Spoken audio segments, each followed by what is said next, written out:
ज्ञान सरोवर में आप सभी का फिर से एक बार स्वागत है। और आज के ज्ञान सरोवर में मैं लेके आई हूँ एक राजा की कहानी। उस राजा की कहानी जिसने अपने झूठे अभिमान में आकर एक ऐसी गलती की जो उसे नहीं करनी चाहिए थी।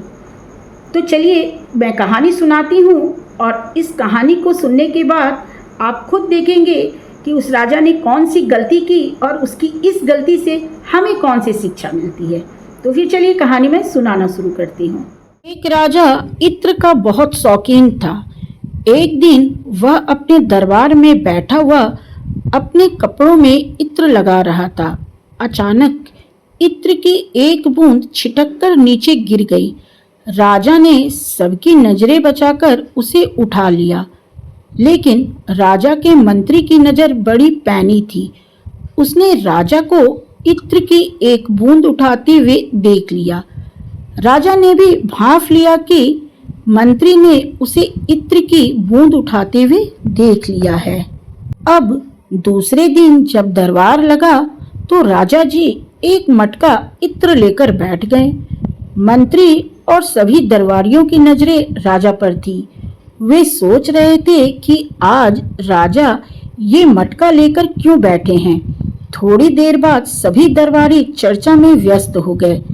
जब राजा को लगा कि उसे कोई नहीं देख रहा है तो उसने इत्र से भरे मटके को इस तरह लुढ़का दिया मानो वह अपने आप गिर गया हो।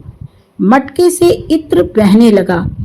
तब राजा ने ऐसी मुद्रा बनाई जैसे उसे इत्र के बह जाने की कोई परवाह ना हो।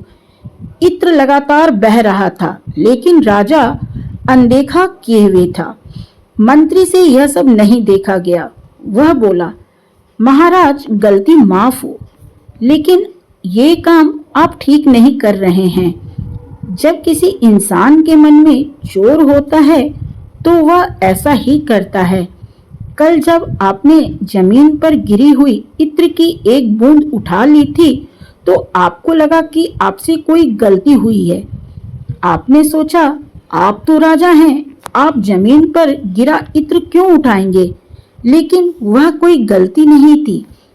एक इंसान होने के नाते आपका वैसा करना स्वाभाविक था, लेकिन आपके भीतर राजा होने का जो घमंड है उसके कारण आप बेचैन हो गए और कल की बात की भरपाई के लिए आज आप अकारण ही इत्र बर्बाद किए जा रहे हैं। सोचिए आपका घमंड आपसे क्या करवा रहा है। यह सुनकर राजा लज्जित हो गया और उसने अपनी गलती स्वीकार कर ली। तो इस छोटी सी कहानी में जो बड़ी सी शिक्षा छिपी हुई है वो ये कि किसी भी आदमी को अपनी शक्ति या सत्ता का घमंड नहीं करना चाहिए। घमंड का शिकार व्यक्ति अपनी ही हानि करता है। तो चलिए अपनी बातें और ये कहानी मैं यहीं पे खत्म करती हूँ, इस वादे के साथ कि अगली बार मैं फिर आऊंगी किसी नई प्रेरक कथा के साथ। तब तक के लिए जय हिंद, जय भारत।